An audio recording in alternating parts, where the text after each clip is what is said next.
Here's Alyssa Esteban reading The Two Princesses of Bamarre by Gail, Carson, Levine. Out of a land laid waste to a land untamed, monster-ridden, the lad Geralt led a ruined ragtag band. In his arms, tenderly, he carried Bruce, the child's king, first ruler of Bamarre.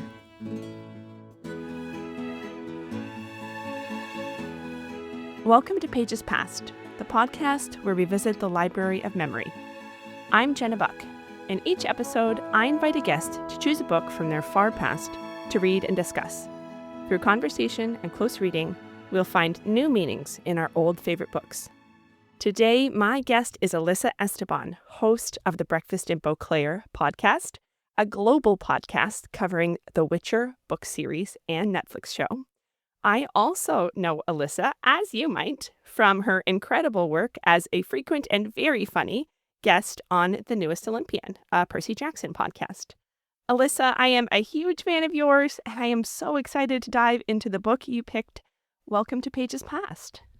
Thanks so much, Jenna. I'm so excited. I reached out to you to see if I could talk about The Two Princesses of Bamarre, and I cannot wait. I'm just so stoked. I was so tickled. I can't tell you. I think you might be the first person who came to me. So I was so tickled that you got in touch. And I also really like your pick, The Two Princesses of Bamarre by Gail, Carson, Levine, who I know from Ella Enchanted. Before we go any further, let's rewind to the conversation we had before we started rereading. Here is a little bit of my earlier conversation with Alyssa.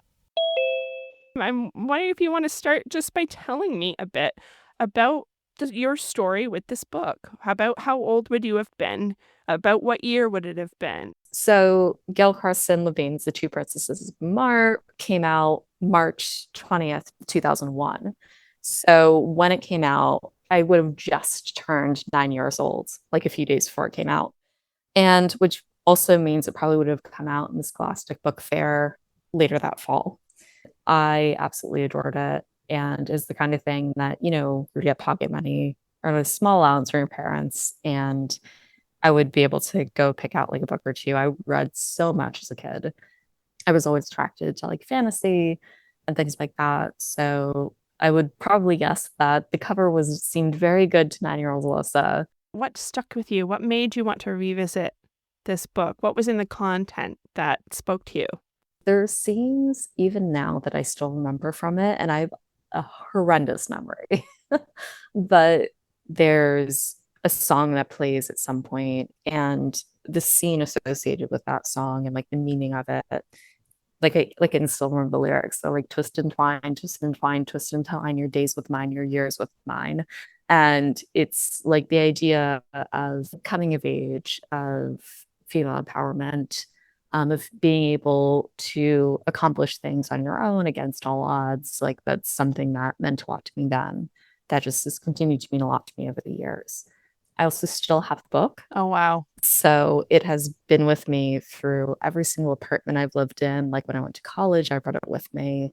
Everywhere I've lived after college, it's come with me as well. So it's still actually in my apartment now.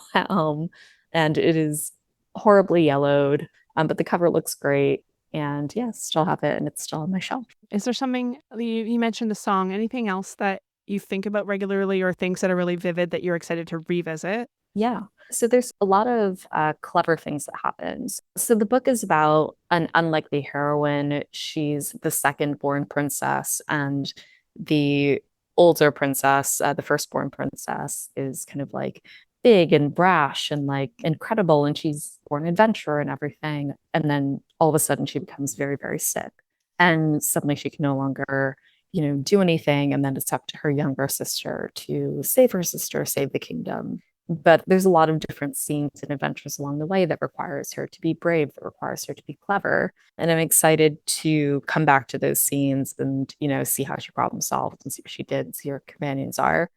There's a lot of things now that I really love. Like I host and produce a podcast about The Witcher. So I really love clever and fun ensemble pieces like that. So things like The Umbrella Academy, early sex education, that sort of stuff. And I think The Two Princesses of Bamarre definitely laid the foundation for the media that I like today and the stories that I gravitate toward today. And is it that camaraderie and the adventure aspect of it that really does that?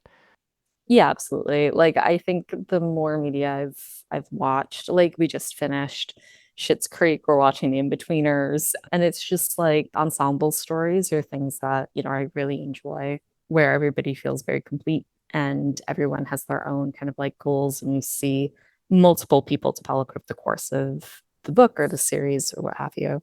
And I find those incredibly compelling when you're able to like cheer for a number of different people and you see how their relationships enable them to grow and enable them to, I guess, discover more about each other and themselves along the way.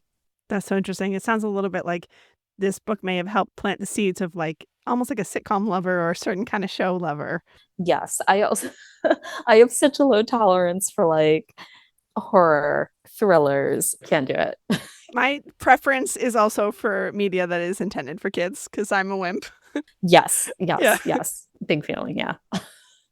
This came into your life when you were 9 years old. What was a 9-year-old Alyssa like? What was going on in your life when this book came into your life?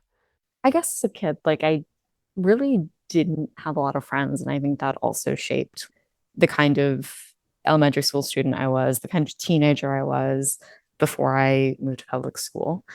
And I think just always feeling a little bit on the outside, I think was something that I really struggled with. And so I think that contributed to really enjoying fantasy worlds and enjoying like people that had robust friendships. So I was like, oh, what's that like?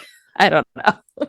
Like I did have friends, but I think in that kind of like counterculture, like alts sense, we weren't very, you know, mainstream, or we had like interests that were a lot different from our peers. Yeah. This isn't at least obvious to me in the themes of the book until I'll reread it. But, especially as a person of color, growing up in a very like Irish and Italian Catholic community Yeah. that was very different. So like having to, figure out my identity around that age, not really understanding where I fit in that community or what parts of my identity stood out. That wasn't really something that I grappled with or I could really focus on at that age. And it didn't really come into light until I was a little bit older, I think. You would feel it more than understand it, I think. It's part of your life. Yes. And I wouldn't be able to verbalize it, not at that age, yeah. Yeah.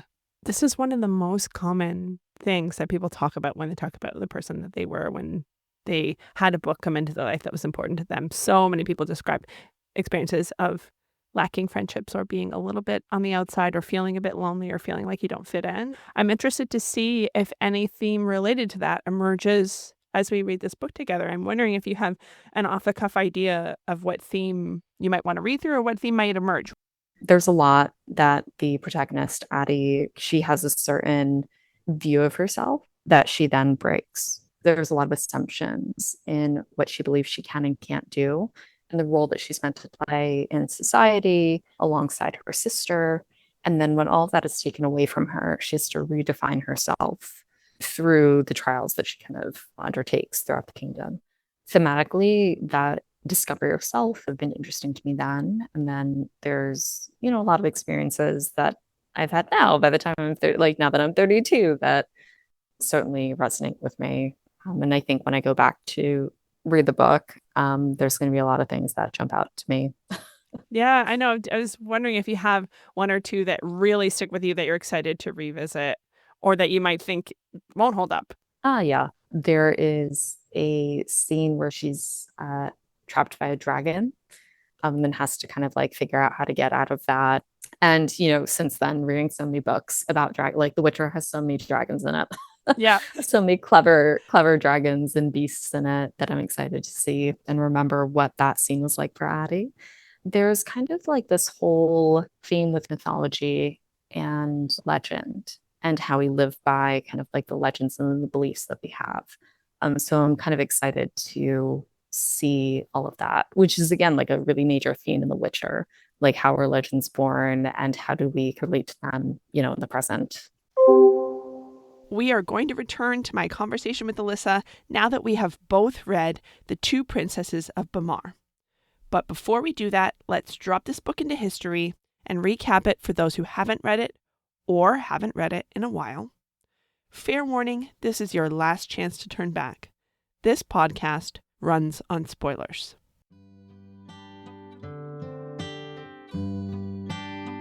The Two Princesses of Bamarre is a middle grade book published in 2001 by Gail Carson Levine, who is best known as the author of Ella Enchanted.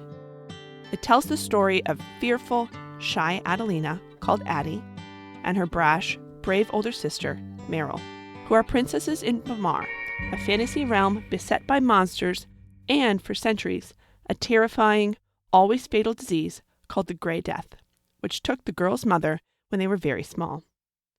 According to an old prophecy, the cure will be found when cowards find courage and rain falls over all Bamarre. When Addie is 16 and Meryl is about 17, the girls defeat a specter, an evil spirit that can transform into anyone's likeness, and as a reward, they get to make it give another prophecy. Meryl asks when she will go on an adventure. It answers, you've just had your first adventure, but your next one will not be what you expect. It won't say when, but Addie thinks she knows when. She has made Meryl swear that she will not go out on a quest until Addie is safely married, and privately Addie promises that she will never marry, so her sister will always stay home and be safe. However, Addie seems to be falling in love with the handsome, otherworldly Rhys, who is a human-like, but not human, apprentice sorcerer who lives in the castle and works for their pious, somewhat useless father. Bamarre's culture is based around epic poems that tell the story of their community's legendary founder, Drualt. As a young man, Drualt is said to have slain a dragon, Yun, that was terrorizing the kingdom, but he disappeared after his true love, Freya, was killed in a battle after cowardly villagers hid and refused to help. Meryl comes down with the terrible weakness that signals the beginning of the Grey Death. She has a few weeks to live. Addie, despite her many fears and lack of a plan, sets off on a quest to find the cure for the Grey Death. On the quest, Addie gets a prophecy from a specter, saying dragons and fairies know the cure, but a dragon will be easier to find. Addie finds the kingdom's most fearsome dragon, Volus, who, though menacing, is also lonely and bored. Addie spends several days in Volus's lair, trying to distract her, and learns dragons have their own version of an epic poem about Drualt. But he's not the hero. Drualt killed Yun, Volus's mother, and in revenge, Yun sent the Grey Death. Volus tells Addie the cure is drinking directly from the water that comes down from the fairies' mountain. It's near the same place where the villagers once turned their back on Drualt. Addie escapes the dragon and, with Rhys, races to the castle to get Meryl, who is hours from death, to bring her to the water. This time, the villagers help, but the group is attacked by monsters, and an all-out battle ensues. Meryl breaks away and runs for the water, but looks back when she hears Addie get struck by an ogre and scream. Addie is knocked unconscious. Both sisters are taken up the mountain to the fairy realm, and Addie wakes there and meets Drualt, who is a fairy now, and a transformed Meryl, who is too sick to be saved, and chose to become a fairy as well. Fairies send healing rain all over Bamarre, washing away the Grey Death forever, though not saving the dying, fulfilling the prophecy. Addie marries Rhys and parts from Meryl. Meryl will become their future children's fairy godmother, but she must remain in the fairy realm. The tale closes with a new epic recounting their adventure, The Two Princesses.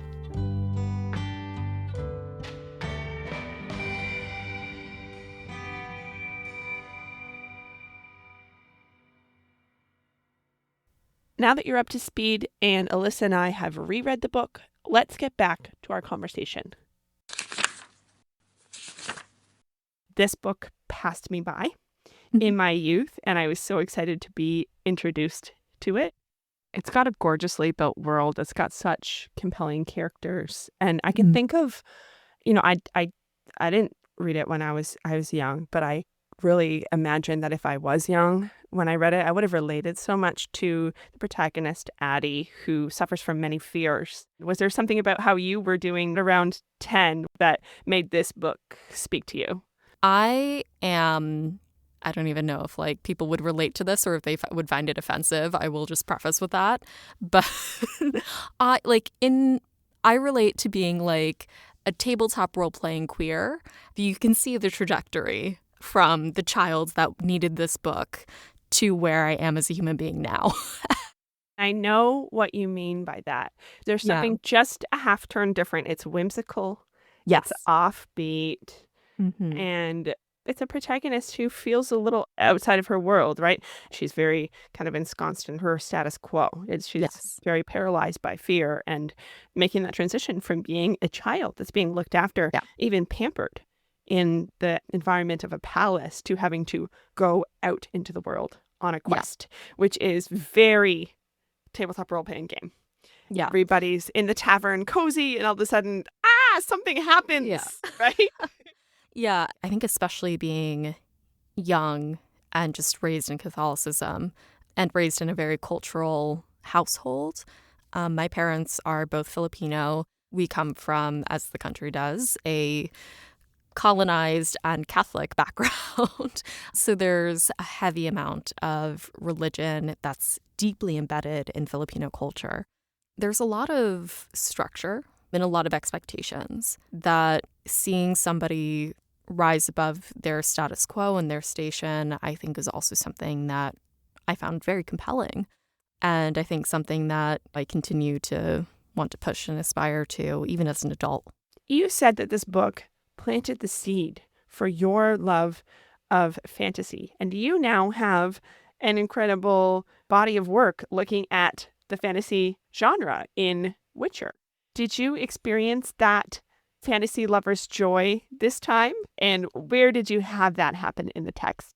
Oh, absolutely. Specifically, when Addie makes the decision, I'm not going to leave this to chance. I'm not going to leave it to my father. I have to be the one to do it.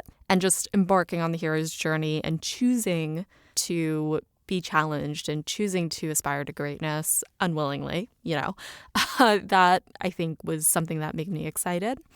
And the other part that hit me emotionally was at the end of the book when they're running toward the waterfall and they're fighting and there's so much tension and joy and urgency, and it's just this onslaught of emotions.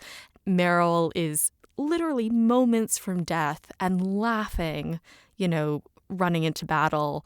There's so much about that I think encapsulates why fantasy is so beautiful and why the human experience can be felt at all different ranges in the same moment. And I think there's something so beautiful and powerfully unique about that. There's so many moments, across The Witcher and other fantasy series that have the same conflicted feelings, but fulfillment in them as well. The epic nature of it really hit me this time. And I think the way you describe it is great, especially those last moments when there's triumph and joy and imminent death at the same time. And you're able to feel all of those things at the same time, which you just don't get every day. It gave me such intense feelings. And the moment right after that, where I think it's like an ogre maybe sort of attacks Addie and she screams and causes her sister to just briefly turn back and miss the window of being able to save her life. Man, that is an epic fantasy moment. And amazing to have that in a book that's kind of for little kids. Yeah, I think it was interesting reading this book as an adult, and I think also reading it in the context of the work that I do now. So I recently read a screenwriting book called Save the Cat, which is excellent, by the way. I highly recommend it. But I think especially with that floating around in the back of my head, I was being a little bit more critical or observant of the text. But what amazed me when I was reading it is how efficient it is. Because there's really only a couple of major set pieces.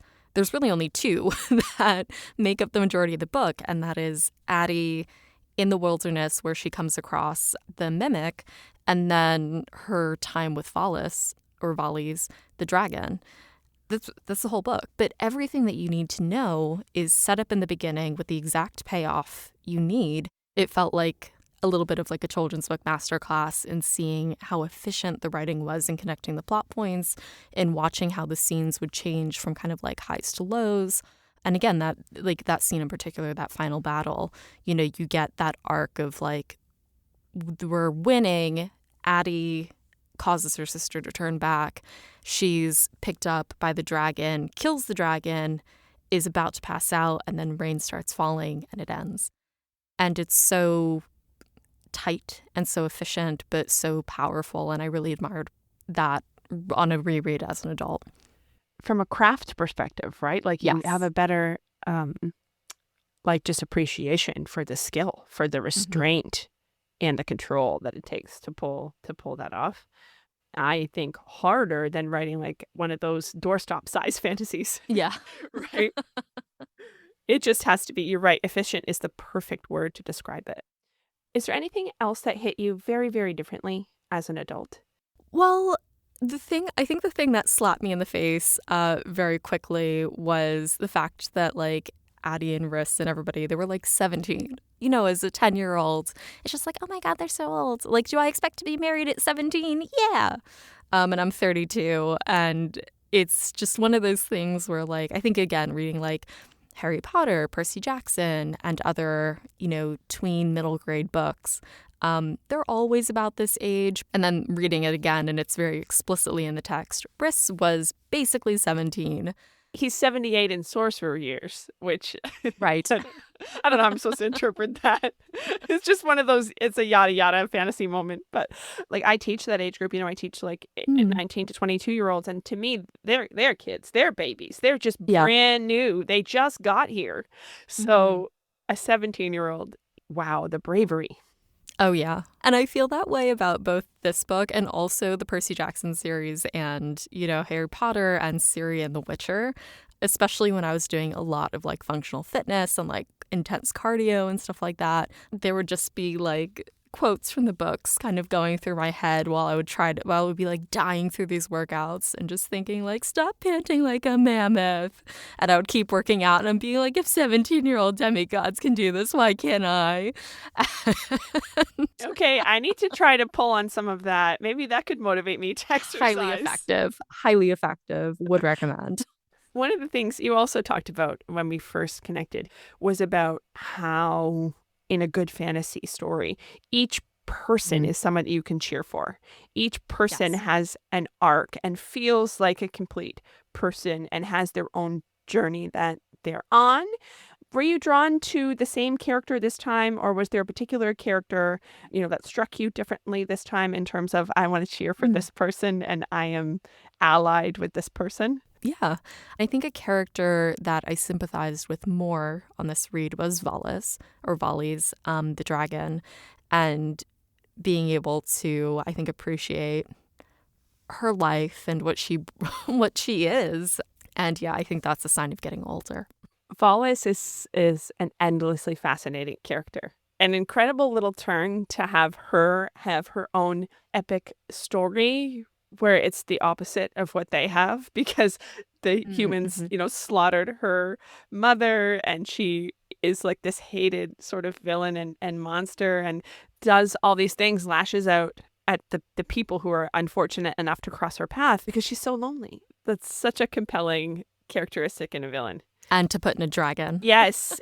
I love a scary, sociopathic, evil, sadistic villain, but I love a vulnerable villain. I think Valis is so interesting in that way. Another thing we talked about was the friendships. When you're a kid and you're reading, you're escaping into a world that feels better than your own world, that feels comforting in a way, and that this was something that you longed for as a child, the intense friendships that are depicted in this book. And did you have that this time? Yeah, absolutely. I think Addie's relationships with her sister, even with Milton and Bella, her relationship with Riss, which I think is probably one of the earlier like concepts of falling in love. And again, even though the book is efficient and kind of expedited, like there are moments and passages where Addie really talks about kind of what she's feeling and the nervousness and like what having a crush on somebody feels like. There's still like a joy reading it as an adult and like seeing what first love feels like. And I thought that was very fun. It's so fun. It's so charming. They're sort of tentative moments together where she gets all flustered and he gets all flustered. She finds out that sometimes sorcerers can have relationships with humans and gets like quite agitated by that. And the gift giving in this book was so touching to me. I really love that. Yes. I think as someone who loves to give and receive gifts, like I love to give gifts and I love to be given thoughtful Mhm. gifts, I thought courtship by gifting was portrayed in such a cute way. He's with her even when he's Yeah. not with her. And that all developed before the romance, which in typical middle grade form is like quite quick toward the end. Yes. We like each other a little bit. Okay, agreed. Let's get married. It's a little medieval. Also makes sense in terms of there's an arc and her marriage and the anticipation of her marriage was an important thing for her relationship with Meryl. So this is a great don't try this at home, kids moment. Yes. Yeah. Yeah, what's essentially a schoolyard romance. It very quickly becomes legally binding. There's a cute little excerpt there that it says, Rhys was a prince and I was now sorcerer's wife. It's like a cute little efficient way to just send it home. And I like that stood out to me on this read. I loved that they tie it, everything getting sort of tied up in a little bow. It's really sweet. Did anything surprise you or was it just different than you remembered or anything that you had forgotten? I think the quotes that have stuck out to me and that at some point I'd memorized, along the way, twist and twine your days with mine, your years with mine. Their wedding vows, just had that buried in the back of my head. So when I saw it, it was much later than I thought it was. I didn't remember that it was like literally the last pages of the book. For whatever reason, I thought it was somewhere around the middle third. And step follows step, hope follows courage. Set your face toward danger, set your heart on victory. Also just loose in my head. So I've been, mentally carrying around this little baggage since I was 8, 9, 10, but it's clearly important enough to remember it. She is facing down certain death, and I think kind of knows in her heart that she's facing down certain death, but continues to have that mantra that you just said with step follows step. And it makes me wonder about times, between when you read it and now, that was in your head. That idea of like hope following courage, I think, has been immensely foundational for me, whether or not I'm aware of it. Is there something specific about the order that hope comes after courage that's compelling to you? Yes, I think it's that moment, that passage in the text where Addie decides to be brave and to, leave the castle and to go on that journey alone. I think that there's a certain necessity for action. Like you can't kind of wait for things to luckily fall into your plate. You miss 100% of the shots you don't take. Like it's all that kind of same idea.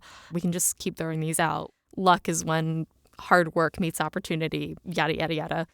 But all of these things require an element of effort, action, decision-making in order to, have hope or any chance of success. And so I love the way that it's phrased, hope follows courage. It's a bias toward action, right? Do something. If you're not sure what to do something. Yeah, and that's not everybody's way. I really like that. Thank you so much for sharing these memories with me. Anything else that came up?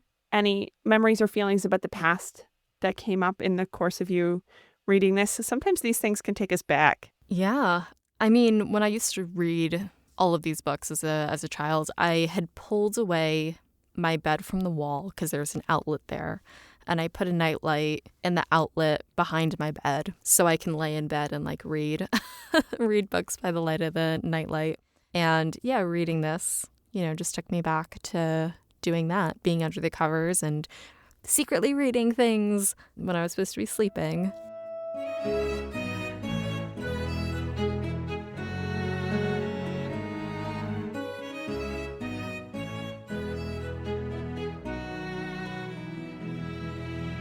We have arrived at our theme discussion. In every episode, we choose a theme to read the text through, and you have chosen the theme of identity. Where's one place that you have found identity in this text? The theme of identity is literally heavily slathered like peanut butter over the page of over all of these pages. It shows up on page 2. Addie talks about we were as different as we could be. She was fair, I was dark, she was small and compact. I was always tall and loose-limbed. My energy was nervous. Meryl was brave, I was afraid. And then she goes into recounting all of the times where they would role play together and make pretend, and Meryl would be off fighting monsters and doing everything in their room, and Addie would be playing her part of being the meek and sickly person who Meryl would save, and she would time her death accordingly, and Meryl would come in and be the hero. And so you're watching even how their play informed who they were as children and also who they were later on as teens. It's so evocative how they would always act out the opposite of what ended up being their real scenario. Yeah. The brash and brave one ends up abed with the terrible plague, and the one who usually plays the damsel in distress had to go on the quest to save her. I love that little inversion. And I think that's what makes the book so compelling is, as we've said, like rising beyond that identity. Yeah, it's she didn't have to live with the shackles of her original self-concept, right? She changed it. She took a step and she changed the way she looked at herself. I really love that. We see a lot of times Addie's identity being so wrapped up in her sister, and you talked about how she sort of has a sense of self, and in the course of events that gets broken. Her assumptions about herself are mistaken. How do you see her identity kind of changing through the story? What points of identity change do you see?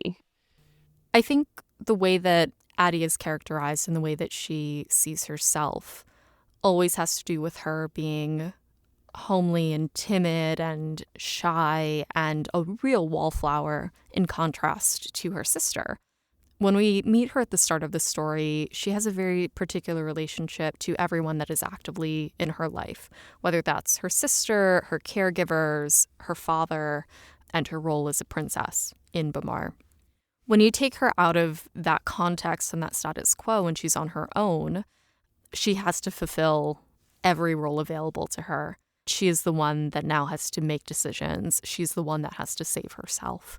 And I think each of the events that we see her through when she's in the forest and trying to discern mimic risks from real risks, when she's like trying to figure out how to battle all of these griffins with the tablecloth, and like she's being very clever about that, when she's entertaining Valis. There's so much about it that the situations that she's in forces her to reconsider who she thinks she is.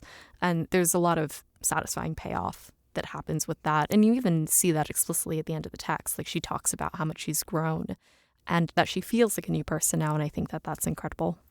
It's identifying herself apart from her sister was something that I kind of tripped over the entire book, because in one way it could be seen as almost codependent. Her identity is very wrapped up with her sister's identity. Before the inciting incident of Meryl becoming ill, they encounter a specter or a mimic, and gives this prophecy that Meryl's next adventure won't be what she expects. And it's obviously said in a really evil way, and Addie knows that it's something evil. And they have this vow between them that Meryl won't go out on any adventures until Addie is safely married. And Addie has this thought, okay, I'm never getting married then. I'm going to coop up my sister forever, which is another way of saying, like, I'm never going to define myself apart from her. You know, I will always just be stuck to her like glue for all of my days. And later when she's on the quest, she says to herself, I'm the wrong sister for this. Something about those two moments really stuck with me, because it's the painful part of forging your own identity. Separating from your family of origin and forming your own identity. But on the other hand, like, of course, we identify ourselves in terms of the people we love, right? Look at anybody's social media bio, wife and mother, you know, son, brother, uncle. Yeah. It's okay to have that as your identity. So I felt very mixed feelings. What did you make of this vow? I see the child's logic in it. If I don't do this thing, the bad thing that I don't want to happen won't happen. So therefore, I just won't do it. It's very linear. Like, I see where she's coming from. At the same time, the reason for it is really just she's driven and fueled by fear. Like, that is her primary MO the entire beginning of the book. She just doesn't want Meryl to be killed. She doesn't want Meryl to have to face danger or be in peril. And it's one of those things that, like, again, as a sister, as, you know, a partner, I get that. Like, I get not wanting someone you love to go out and be in danger. And that is just a part of being in relationships and a part of having to let go and watching people, you know, be free and live their own lives. I have been in codependent relationships before and abusive relationships before, and you don't really realize when you're in it, like, what is happening to you and what is happening to your relationship.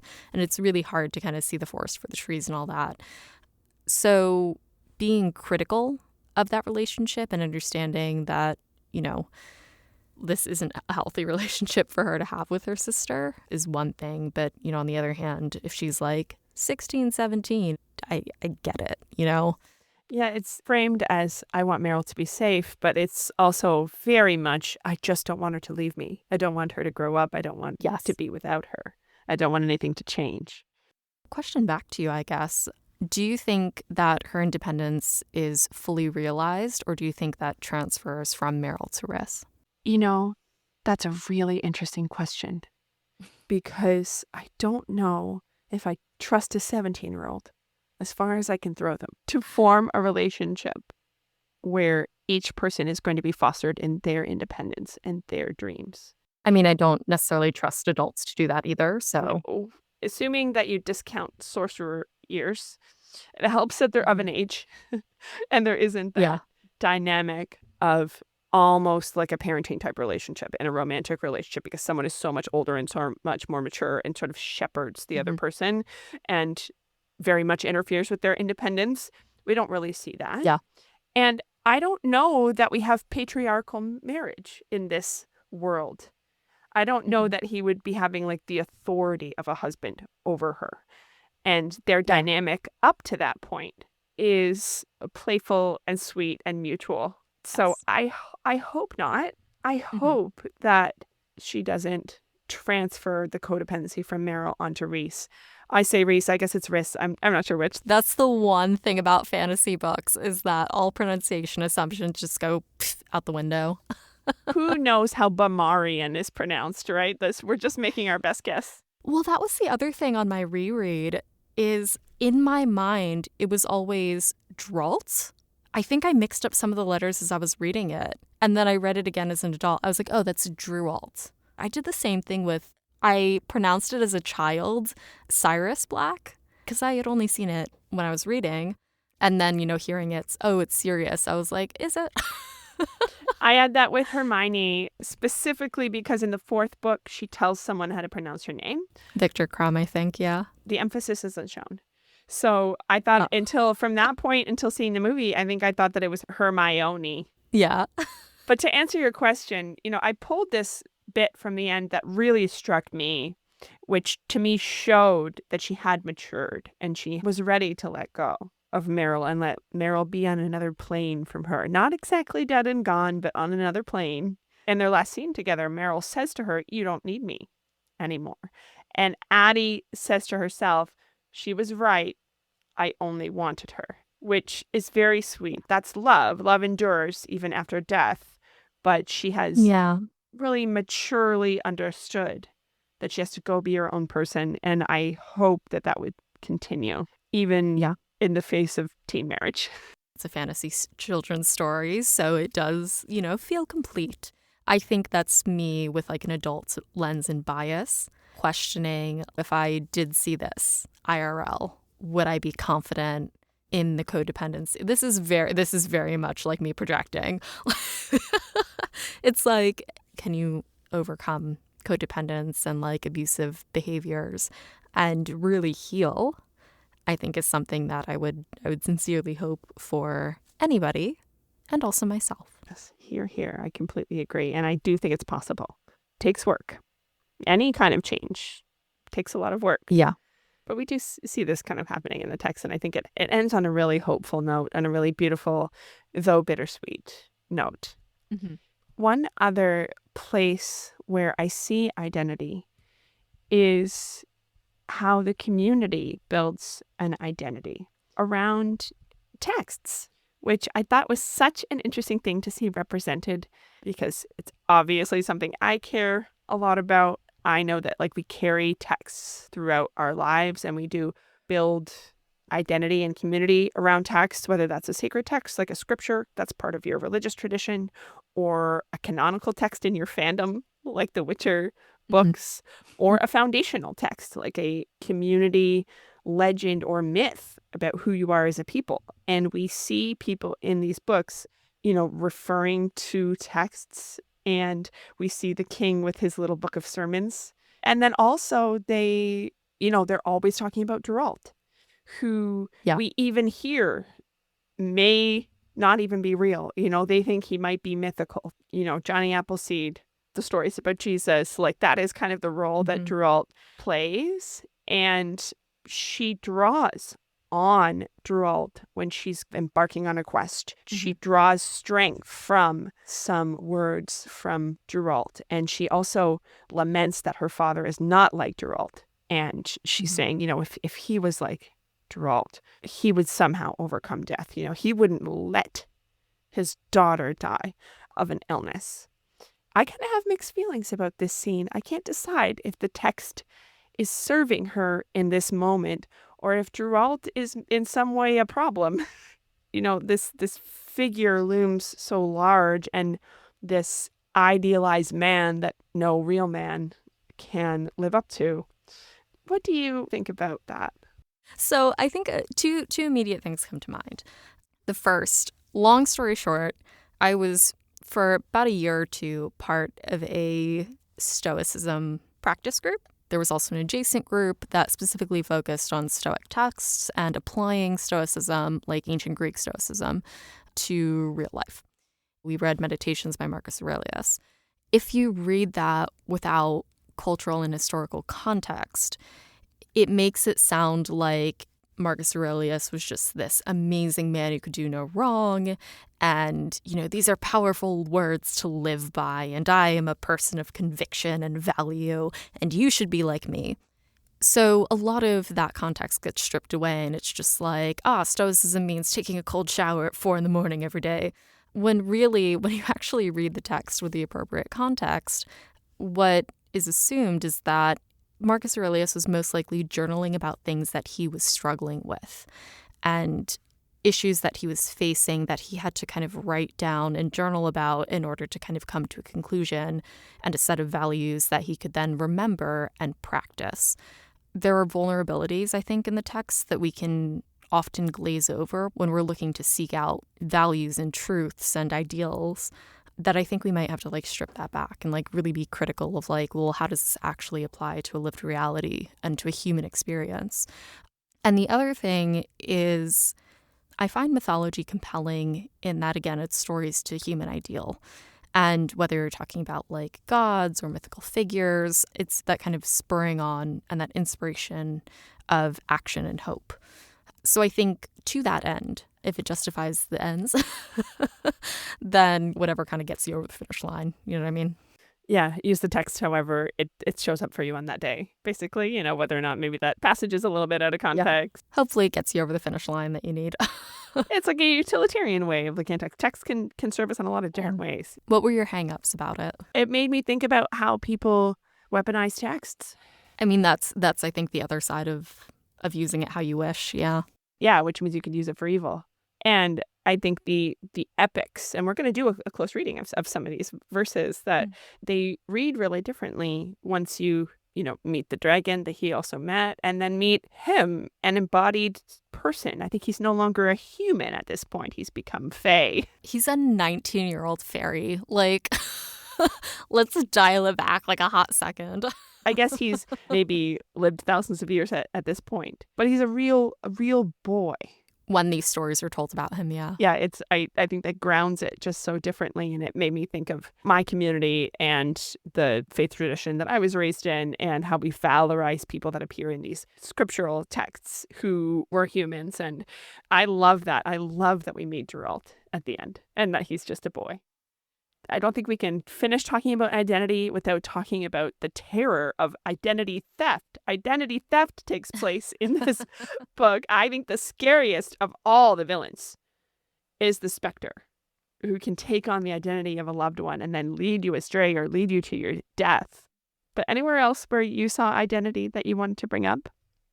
I think the last thing you kind of alluded to, like the way that we identify in the context of like the other. So for Valis, like she talks about the battle between Geralt and her mother in both the human lore as well as like the dragon's lore, and who is the villain and who is the hero. And I think that that's also really fascinating. The way that, you know, history is written by the victors and all of that. And that in and of itself creates like an identity and a cultural identity. And we've talked about mythology that creates the foundation for the rest of the community. Yeah. One thing that I thought of is how grief gives us and loss gives us like identities and labels that we didn't ask for. And that I think that is something that Addie's kind of going through. Her identity is very wrapped up in being a sister. And when you become bereaved, you take on an identity: orphan, widow, survivor, the left behind. You know, you kind of become othered when you become bereaved, as well as, you know, being without your person. It made me think about moments of grief and the selves that we take on when that happens. Yeah. I mean, there is a moment where Meryl says to Addie at the end of the book, fairies don't have sisters. That's just crushing. She's like, your kids will have a fairy godmother, and it'll be the first time in ages that that's ever happened, but we won't be sisters anymore. That's such like a crushing line to get to, but again, bittersweet in the moment because there's a lot of opportunity and hope after that.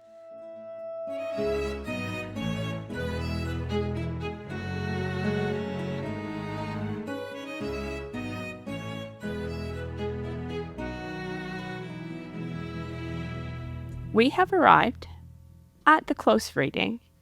You chose for us 2 contrasting passages. And what a wonderful treat to have a fantasy reader read one of those classic fantasy passages where they're doing some epic poetry. I would like to know from you, first of all, what jumped out at you from these 2 passages? What made you want to do a deep dive on these? I think Witcher author Andrzej Sapkowski has trained me quite well to go look for repetition in the text. He's a big fan of using that in his work to drive home themes, concepts, even just phrases. He likes to inject that into the text. And so coming across this passage of an epic poem in the middle of the book and then reading it at the end, or actually I think it was the reverse, because I knew the ending passage so well, when I read it in the middle, I was like, oh, this is an inverse of something that I'm already familiar with. And one of the practices that we always did in my freshman year XBOS class in university, the TA that I had for that, the questions that she would always ask would almost always be compare and contrast essays, always with the question, to what extent, you know, do these passages agree or conflict about, you know, X, Y, or Z? All of these kind of practices jumped out when I read these 2 excerpts, and I thought that they would be a great thing to discuss. So just to orient ourselves, in this first passage, Bella, the governess, is reading to Meryl and Addie from Geralt, and their elf caretaker, Milton, is looking on. And Meryl is in her sickbed in the early stages of the Grey Death, and they're listening to a little bit of this epic poem. Would you read us this passage?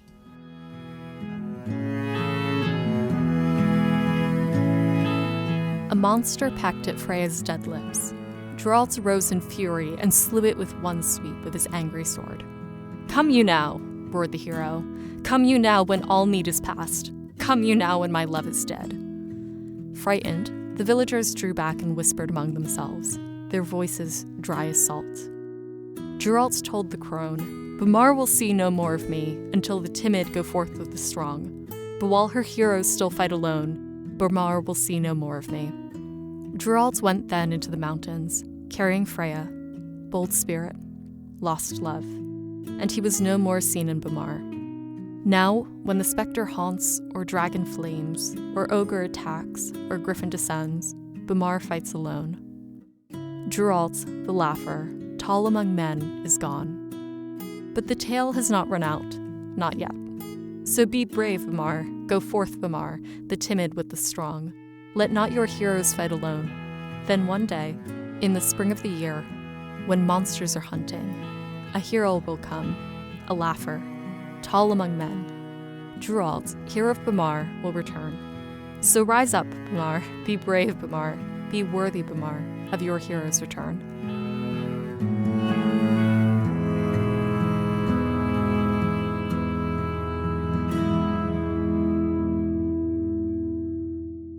So here in this second passage, the story has ended. The two sisters have parted, although they may still have some contact in the future. This story closes with an epic poem, like a new Geralt.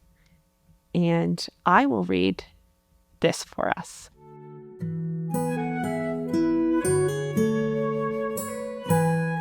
The sisters embraced, and then they parted, their faces tear-washed. But they wept no more, and smiled instead, laughed at what would come, whatever would come, though hoping someday to embrace again. Now, when spectre haunts, or dragon flames, or ogre attacks, or griffin descends, Bamarre fights on, and the timid march with the strong. The tailor, the cook, the farmer, the queen, from village, from field, from castle, from wood. Bamarre, land of heroes, fights on. Step follows step. Hope follows courage. Set your face toward danger. Set your heart on victory. Victory for Bamarre. From the closing of the epic poem, Two Princesses.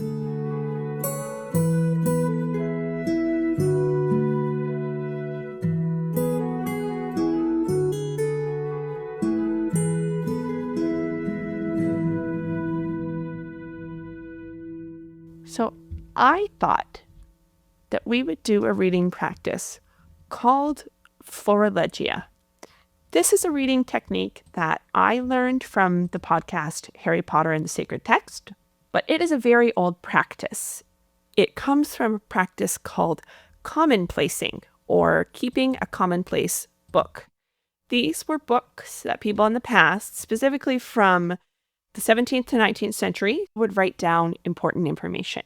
It is where people would compile quotations from other books and from scripture, from poems, and especially from Psalms. But they would also put other random information in there. Many commonplace books that are in collections today also have scribbled in the margins like unit conversions and things like that, just things that people wanted to have on hand. But what made the practice of commonplacing evolve into a reading practice is how it would put together meaningful excerpts from different texts, and they could then be read in a different way together. And Florilegia really means flower gathered. So we're going to sort of gather a flower, gather a little piece of text from each of these two excerpts that we've chosen. We're going to put them in conversation together, and we're going to see what we can find. So from this first passage, what jumped out to you? So I think putting these in contrast with each other, from that first passage, Geralt says, "Come you now when all need is past, come you now when my love is dead." Versus in the second passage, step follows step, hope follows courage. The idea of a bias toward action, I think, is something that you see here. And that is really the common thread in the entirety of these two passages as well. "Come you now," roared the hero. "Come you now when all need is past. Come you now when my love is dead."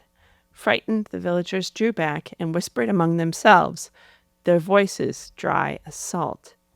So this, I think, relates to a prophecy about cowards becoming brave, right? These are the cowards not being very brave. These are the weak villagers that only come out after it's too late and Geralt's love, Freya, has been slain. And he's lamenting their lack of courage, right? He's lamenting that they didn't take any action. And the part that I heard you maybe emphasize is, come you now when all need is past, come you now when my love is dead. So I think that's a good little line, a little flower. Well, I guess there's also the line directly before too. Bamarre, land of heroes, fights on.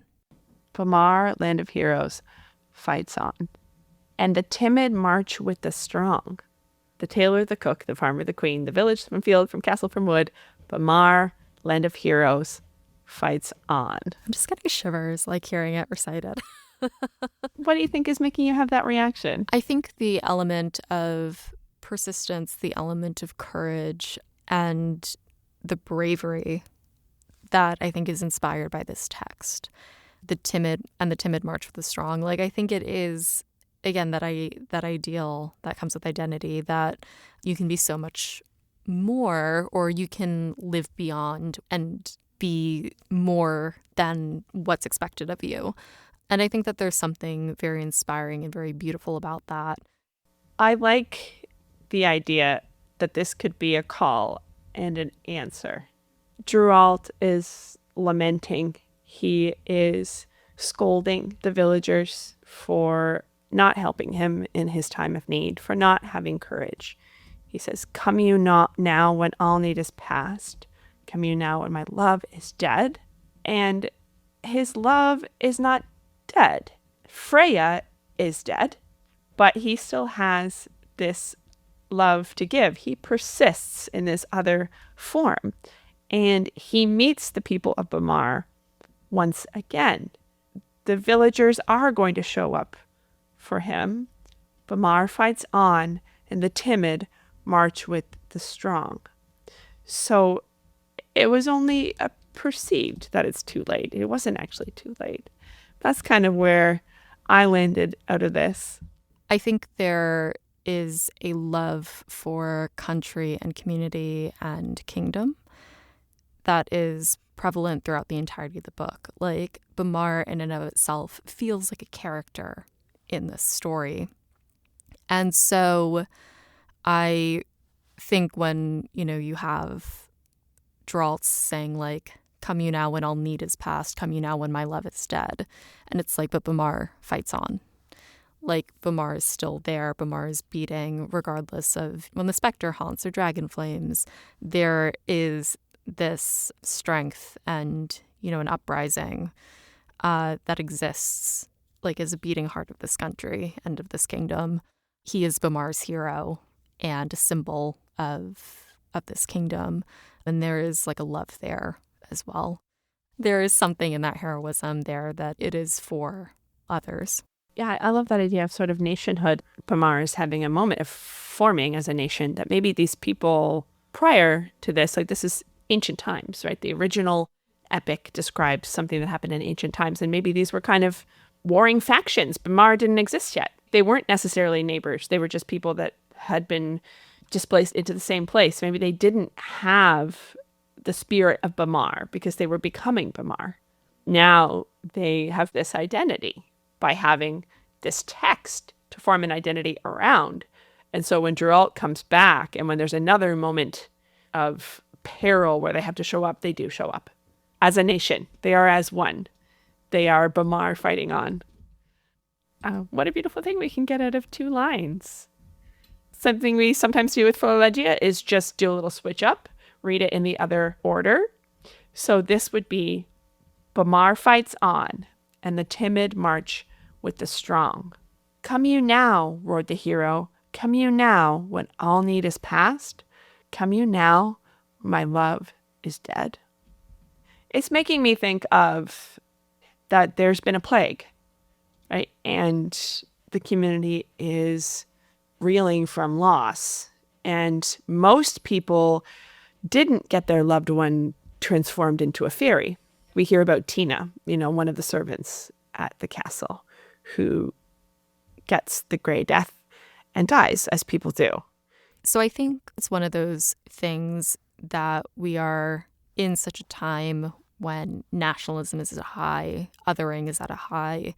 And certainly, I think we are seeing globally as things come to a heat and come to a breaking point.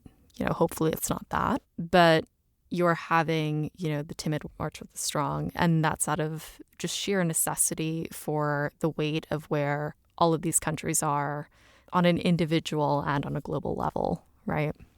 And I think it's the same thing. Like, come you now when all need is past, at least in the United States, you're seeing people, who suddenly have a voice, who have been on other sides of the aisle or other sides of political discourse, and then are coming over, possibly like 4 to 8 years too late. And hopefully it's not too late. And it's just like, where were you like 6 years ago when this was a fledgling of an issue rather than now when it's like a full-blown conflict?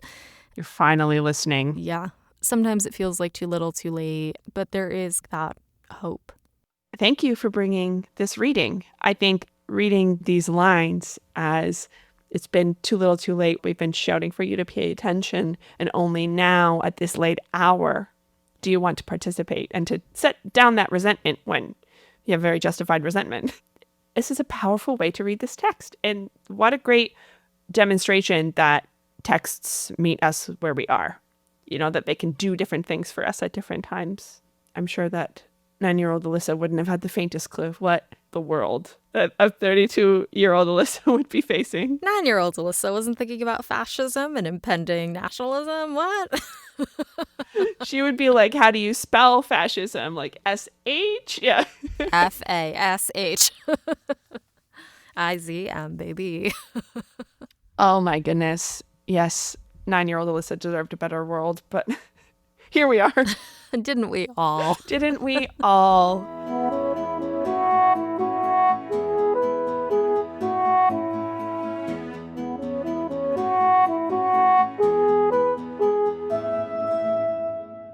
We're nearing the end of our time together, and so it's time for our closing questions.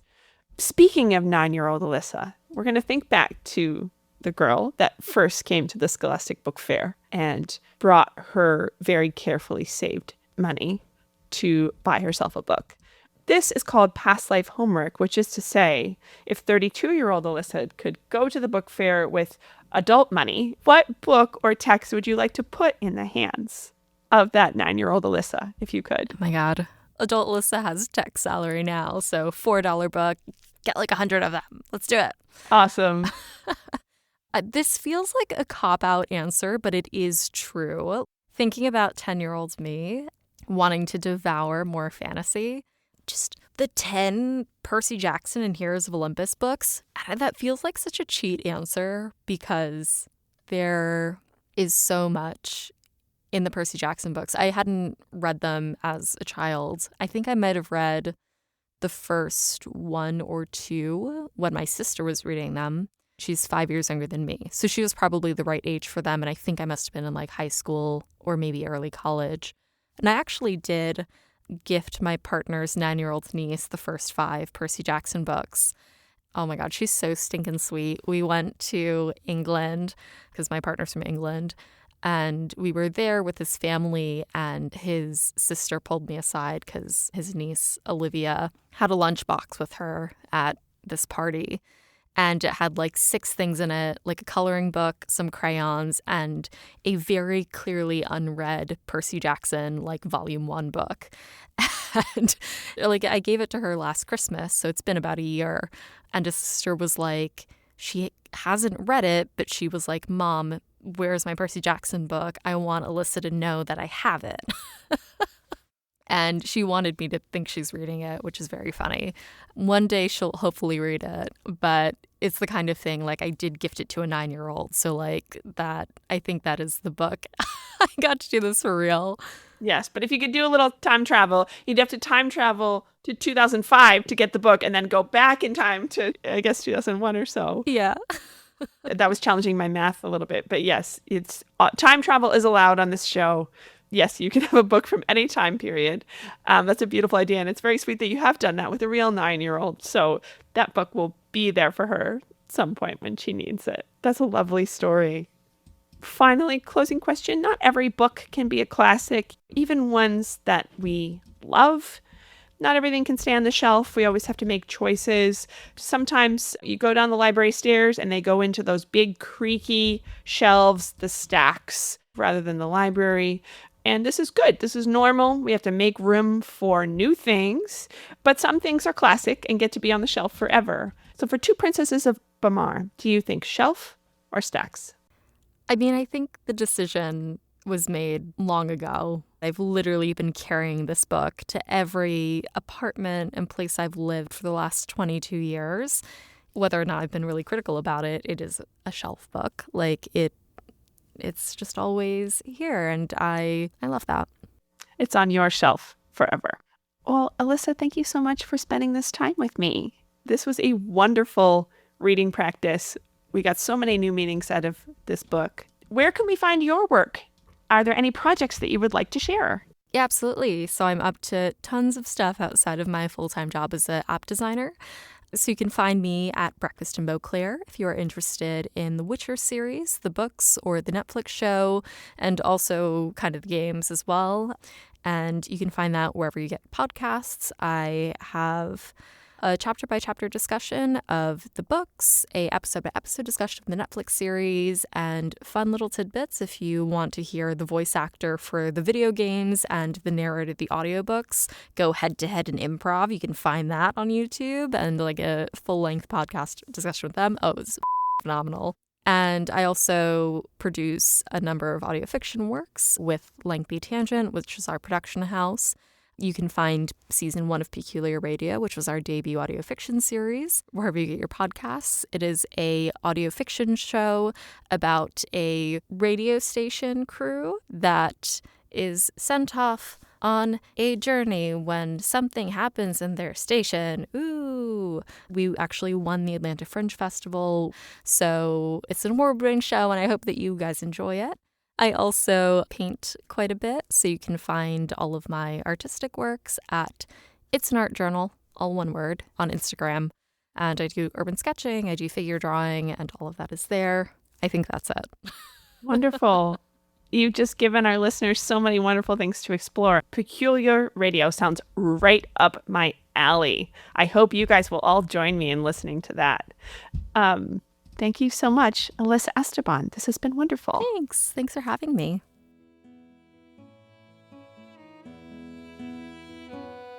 Pages Past is a production of Yikes Media. It's hosted by me, Jenna Buck, and produced by Caleb Buys. Our theme music is by Kevin MacLeod. Thank you so much for listening. Keep up with the show at pagespastcast.com or on Instagram at pagespastcast. Get early updates and free extras by joining the free Patreon at patreon.com/pagespast. That's PAST. You can also become a paying patron. Through Patreon, this project is funded and made possible by listeners like you. Thank you. Special thanks to Hillary, Alex, Robin, Sam N., Sam E., Mike Schubert, and everyone at the Stony Brook University Podcast Incubator. Questions and responses on this program are edited significantly for length and clarity. I make every effort to represent conversations faithfully. Training any automated program on this content is prohibited by the copyright holders. Until next time, I hope all your library holds come in early, and happy reading.